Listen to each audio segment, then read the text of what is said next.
Hello à toi et bienvenue dans cette vidéo. On va parler du fait de ne pas te sentir suffisamment soutenu, d'avoir l'impression que personne ne s'intéresse à ce que tu fais et puis que tu es toute seule en fait, avec tes projets, avec tes envies et probablement un peu de frustration, un peu de rancœur qui s'installe dans tout ça. Aujourd'hui, je vais te partager 3 exercices, super efficaces qui vraiment fonctionnent extrêmement bien, si tu es dans cette situation-là, si tu as l'impression de ne pas être assez soutenu dans tes projets, dans ton activité, dans tout ce que tu mets en place. Je vais te les partager, te les proposer dans un instant. Avant ça, voilà, j'ai juste envie de t'apporter mon éclairage sur cette idée-là, de la sensation d'être soutenu ou non. Euh, la première chose que j'aimerais t'apporter, ou en tout cas mettre en lumière, et voilà, tu vas voir comment ça réagit autour de ça. Euh, Bien souvent, quand on a cette sensation-là, c'est qu'on attend en fait de l'extérieur, on attend de son entourage. On attend que les autres viennent nous valoriser, qui s'intéressent à ce qu'on fait, qui nous encouragent, qui nous félicitent, qui s'intéressent, qui posent des questions, qui nous disent: «Ah ouais, c'est super, et où est-ce que tu en es? Qu'est-ce que tu fais?» Pourquoi on a besoin de ça? Bah, tout simplement parce qu'on a besoin quelque part d'être accompagné, d'être valorisé dans ce qu'on fait aussi. On a besoin que notre entourage valide, surtout quand c'est un projet pour aller dans l'entrepreneuriat. Alors en plus, dans le domaine de l'aide à l'autre et du spirituel, bah, effectivement, on craint souvent, il y a ces mémoires collectives hein, autour de la peur du rejet, on a souvent ces craintes-là. Donc ça vient encore plus renforcer. Je ne sais pas pour toi en tout cas, mais moi c'est quelque chose que j'ai pu expérimenter. Et tant que j'ai été dans cette dynamique-là d'attendre de mon entourage, on a considéré que ce que je faisais, c'était pas un métier, que c'était une passion, que je bricolais un peu comme ça, on comprenait pas bien ce que je faisais. Les gens se disaient: «Oui, bon, bah, Émilie, elle s'amuse, elle fait pas de mal, hein». Mais n'imaginez pas que c'était un vrai métier, sauf que moi, j'étais en train de le construire comme un vrai métier et encore aujourd'hui, c'est pas tout à fait, encore aujourd'hui, la reconnaissance de l'entourage n'est pas tout à fait là. Maintenant, comme moi, j'ai cheminé, c'est quelque chose dont j'ai plus, besoin, j'allais dire, dans le sens où je suis plus en manque de ça, en fait. Je suis plus en attente de ça. J'avance pour moi, pour mes clientes, pour ma mission et puis le reste, bah, ça vient, c'est bien, ça vient pas, c'est bien aussi. Donc vraiment sur cette sensation de manquer de soutien, de pas être encouragé ou que peut-être ton entourage, que ce soit ton conjoint, tes amis ou ta famille, tes parents ne s'intéressent pas à ce que tu fais, ne te posent pas de questions, ou bien soient un petit peu jugeants aussi, te disent: «Oh, ça va pas marcher ton truc» ou «C'est bizarre» ou «C'est pas un vrai métier» ou «Tu devrais plutôt aller chercher du travail» ou «Pourquoi tu as quitté ton job? Est-ce que tu es sûr que ça va marcher?» Toutes ces questions-là, il faut vraiment avoir à l'esprit que plus tu vas être en attente de ce soutien et de cette validation de l'extérieur, et ben, plus l'extérieur va venir te rejeter, entre guillemets, hein, mais va venir appuyer justement sur ce manque que tu ressens à l'intérieur de toi. Mon objectif aujourd'hui, c'est de te transmettre justement 3 exercices de façon à construire pour toi, par toi-même à l'intérieur. Tu sais à quel point la valeur autour de la liberté est fondamentale pour moi. Et ben là, à mon sens, on est à fond dans la liberté. C'est quand on vient construire pour soi, par soi, remplir ses vides soi-même de l'intérieur. Et du coup, on est complètement libre puisqu'on n'attend plus de l'extérieur. Je n'ai plus besoin qu'on vienne me dire que ce que je fais, c'est bien puisque moi-même, j'en suis convaincue. C'est aussi s'accorder cette valeur-là. Euh, pour moi, c'est une grande liberté. Et je vais vraiment t'inviter à expérimenter ces exercices-là.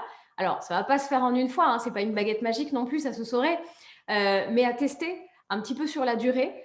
Ce sont des exercices que je transmets à toutes mes clientes et qui effectivement sont d'une efficacité redoutable. Euh, Après, il faut en avoir envie. Hein, voilà. C'est comme tout, tu sais comment ça fonctionne. Il faut avoir envie que ça bouge, il faut avoir envie de sortir de la situation pour que vraiment des choses puissent se passer. Mais la bonne nouvelle, c'est que c'est possible. Et puis que tant qu'à faire, ben, quand tu n'attends plus de ton entourage qui te reconnaissent, qui te soutiennent, tu les libères aussi quelque part. Et derrière, ben, vous pouvez retrouver une relation qui va être vraiment saine. Et tu verras, parce que ça arrive à chaque fois, tu verras que alors que tu attendais tellement et que tu ne recevais pas, mais tu vas voir qu'en faisant ces exercices régulièrement et en venant nourrir par toi-même, pour toi-même, et ben, tu vas voir que alors que ça n'arrivait jamais avant, on va commencer à s'intéresser vraiment à ce que tu fais, à te poser des questions, à t'encourager, à te soutenir, peut-être même à t'aider aussi à faire circuler, à donner tes coordonnées, à parler de ce que tu fais, tout ça. Donc vraiment, je t'invite à tester. Ça marche vraiment bien. Premier exercice redoutable, hyper efficace. Tu as dû en entendre déjà parler, peut-être même que tu l'as pratiqué pendant un moment. Peu importe, on n'invente plus rien, mais en tout cas, vraiment d'une efficacité incroyable. Je t'invite vraiment à l'appliquer. C'est tous les jours de lister en fin de journée 3 actions, événements, situations pour lesquelles tu es fier de toi. Alors 3, c'est le minimum, pas moins de 3. Moi, je le fais plutôt le soir. Alors, je le fais 2 fois, en fait. Je le fais le soir au moment où je range mon bureau, quand j'ai fini de travailler, où là, je fais le point vraiment sur le pro, tu vois? Et je fais le point un petit peu, je liste ce dont je suis fière dans ma journée. Avoir tourné une vidéo, par exemple, avoir aidé telle personne à prendre une décision qui allait changer sa vie professionnelle, avoir pris du temps pour moi aussi, c'est des choses dont je suis fière parce que l'équilibre n'est pas toujours évident. Donc ça, c'est vraiment quelque chose que je fais un petit bilan en fait de la journée au moment où je plie mes affaires en fin de journée, vers 19-20 heures par là, je finis tard. Et ça me permet de clôturer, de faire un bilan. Je suis fière de ma journée et, je quitte ma journée satisfaite en tout cas, du coup prête pour le lendemain. En même temps, je range mon bureau, je le clean, je range tout. Et le lendemain, comme ça, je repars sur une vraie journée neuve. Donc je le fais à ce moment-là, ces 3 actions, situations, événements dont je suis fière de moi dans la journée. Et puis, je le refais le soir aussi au moment de me coucher. Et là, je vais un petit peu plus large en fait. Je vais dans ma vie en général, ma vie de femme, ma vie d'entrepreneuse, ma vie d'accompagnante, ma vie de compagne. Voilà, dans tous les aspects de ma vie en fait, je vais regarder 3 choses dont je suis fière de moi dans ma journée aujourd'hui. Peut-être par exemple, j'ai réussi à travailler sur moi sur un sujet qui me posait encore problème et puis j'ai réussi à le débloquer.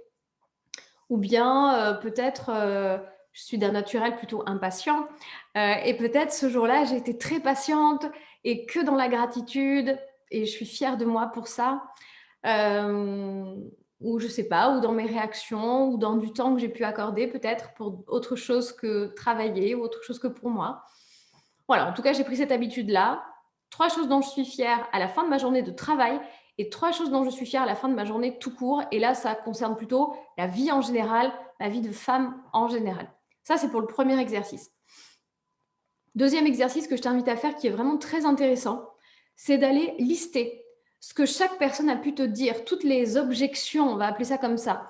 Les parents, par exemple, qui peuvent dire « Mais enfin, mais qu'est-ce que tu as fait? C'était l'erreur de ta vie d'avoir quitté ce job salarié. » Ou les copains, les amis qui disent « Mais c'est pas un vrai travail, tu vas jamais gagner ta vie avec ça. » Ou un enseignant, peut-être un mentor qui te dit « Non, c'est pas comme ça que tu dois faire, tu dois appliquer la méthode, tu dois faire que comme ça. » En tout cas, tout ce que tu peux entendre qui ne te soutient pas et qui ne t'encourage pas et qui ne te supporte pas dans tes projets et dans tes objectifs et dans ce dont tu as envie, je t'invite à les écrire, à les lister, tout ce que tu as pu entendre, tu l'écris une bonne fois pour toutes sur une feuille.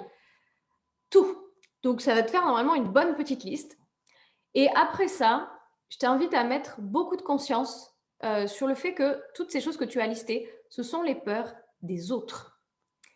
Et ce ne sont pas tes peurs à toi. Et en fait, de les sortir de toi, de les écrire en conscientisant que ça ne t'appartient pas, que ce ne sont pas tes jugements à toi, ça te permet vraiment de te décharger finalement. Tu sais, il se passe un truc toujours, c'est que les gens projettent sur nous leurs propres peurs. Ça ne veut pas dire qu'ils ne sont pas heureux pour toi, ça ne veut pas dire qu'ils croient en toi, qu'ils ne croient pas en toi, mais en fait, ce sont leurs peurs qui prennent toute la place et qui les empêchent de voir le reste. Et une bonne solution que j'ai pu expérimenter, c'est de lister tout ça, parce qu'au bout d'un moment, on finit par y croire. Alors, pour éviter d'y croire, et du coup pour te soutenir toi-même, tu sors tout ça de toi, tu l'écris sur une feuille, tu conscientises bien le fait que ça ne t'appartient pas, ce n'est pas à toi, ce sont les peurs des autres.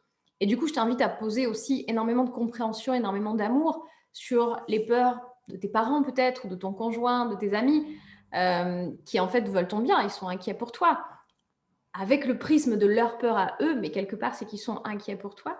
En tout cas, ils veulent le meilleur pour toi. Euh, de bien conscientiser ça. Et symboliquement, en tout cas, moi, c'est mon rituel à moi, libre à toi d'en créer un autre. Moi, symboliquement, c'est une feuille que je brûle, en fait. Je fais ça dans l'évier de la cuisine. Je brûle cette liste de peurs, de croyances limitantes qui ne sont pas les miennes Et symboliquement, en les brûlant, en fait, je refuse de les prendre. Tu vois, je les sors de moi par l'écriture et en les brûlant, je refuse de les prendre sur moi. C'est quelque chose que je libère complètement de qui je suis. Ce qui fait que je baigne plus en fait dans ces croyances et dans ces peurs-là, j'en suis complètement libérée. Donc super exercice, je t'invite vraiment à tester. Hem, Fais-le en étant bien dans ton centre, en mettant beaucoup de conscience, beaucoup d'amour et beaucoup de compassion, sur tout ça pour éviter justement de tomber dans la rancœur. Troisième exercice que je te propose, qui marche très, très bien aussi, systématiquement, à chaque fois que tu vas avoir le besoin d'être soutenu, je t'invite à aller vérifier s'il n'y a pas en plus la comparaison qui se met en place.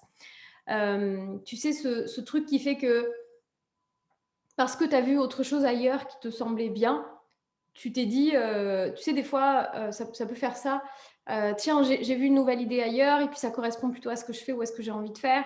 Je vais essayer de me l'approprier, puis quand j'en parle autour de moi, on me valide pas forcément», tu vois? Du coup, c'est vraiment la comparaison, c'est un peu regarder autour, tu vois? J'appelle ça regarder autour, en fait et regarder autour, c'est aussi donner énormément d'importance à la vie des autres, notre entourage et même si on a envie que notre entourage soit fier de nous, si toi, tu es pas fier de toi, ton entourage ne peut pas être fier de toi. C'est juste comme ça que ça fonctionne. Donc encore une fois, mieux vaut d'abord aller le construire par toi-même, pour toi-même, avant d'attendre de l'extérieur. Et donc, stopper, tu vois, tout le bruit autour, ne plus regarder autour de toi, ne plus te comparer, ne plus attendre, ne plus être dans l'attente de la validation, du soutien et des avis positifs et vraiment uniquement te recentrer sur toi, ce qui est juste pour toi, ce qui vibre juste et fort à l'intérieur, tes envies, ta vision, ta mission, ce qui vraiment est le plus important et quelque part, en fait, quand tu es connecté à ça et à cette force-là, qui est plus puissante que tout le reste, parce que c'est l'énergie de l'amour et c'est l'énergie de la contribution et puis c'est ton âme, en fait, hein, qui vient taper à la porte et qui vient s'exprimer quand c'est comme ça, donc on est sur quelque chose de grand, de beau et de fort. Quand tu es connecté à ça, en fait, cette raison d'être, elle est tellement puissante, elle est tellement forte et elle te guide tellement que le fait que les autres te valident ou pas n'a plus aucune importance. C'est-à-dire tu n'en as plus rien à faire et tu pourrais le faire seul sans avoir jamais aucun soutien, ça poserait pas de problème. Donc c'est vraiment cet état aussi que je t'invite à aller chercher le plus possible pour éviter de te mettre en situation de dépendance, de l'autre. Voilà, je t'invite à tester ces 3 exercices-là, donc la liste des 3 choses pour lesquelles tu es fier de toi. Hem, Trier tes peurs et donc regarder que ce sont plutôt les peurs des autres et refuser de les prendre, vraiment t'en libérer. Et la troisième, arrêter de regarder autour, stopper le bruit, arrêter de te comparer, arrêter d'attendre et vraiment te reconnecter à toi et uniquement toi, ce qui fait sens pour toi. Hem, Tu remarqueras d'abord que si tu t'autorises, en fait, il y a plein de choses, qu'on fait pas ou qu'on pense pas ou qu'on pense ou qu'on fait, pour faire plaisir aux autres ou pour être dans l'acceptation de l'autre, mais qui si on s'autorisait, si on était tout seul, je dis souvent à mes clientes, je dis: «OK, si tu étais toute seule, sur une île déserte ou si tu étais toute seule dans un endroit où personne ne te connaît, où tu peux tout faire, où tu as toutes les autorisations, qu'est-ce que tu déciderais?» Et en fait, ben, on met toujours le doigt sur ce truc qu'on ne s'autorise pas parce qu'on a besoin de la validation. Sauf que encore une fois, ben, donne-toi cette liberté-là, autorise-toi cette grande liberté, et cette autonomie émotionnelle aussi du coup, parce que ça fait énormément souffrir quand on est dans l'attente de la validation et du soutien et vraiment nourris-le toi-même, sans attendre de ton entourage. Libère-les aussi et accepte l'idée qu'ils puissent avoir leurs peurs, qu'ils puissent avoir leurs croyances et c'est pas pour ça que ça t'empêche d'avancer dans tes projets, d'avancer dans ce qui compte pour toi. Bien au contraire, je t'invite vraiment à aller encore plus, toujours plus dans tes envies, dans tes idées, dans tes projets, dans ce qui te parle, dans ce qui t'appelle. Et si tu as envie qu'on en parle ensemble, je serais ravie, voilà, de faire une petite séance avec toi, un échange téléphonique pour discuter. Si tu as besoin de ce soutien et de cette validation, bah, ce sera avec grand plaisir. Je suis là pour ça aussi, hem, voilà, pour t'aider, t'accompagner, te soutenir et je te dis à très bientôt dans une prochaine vidéo. Bye bye.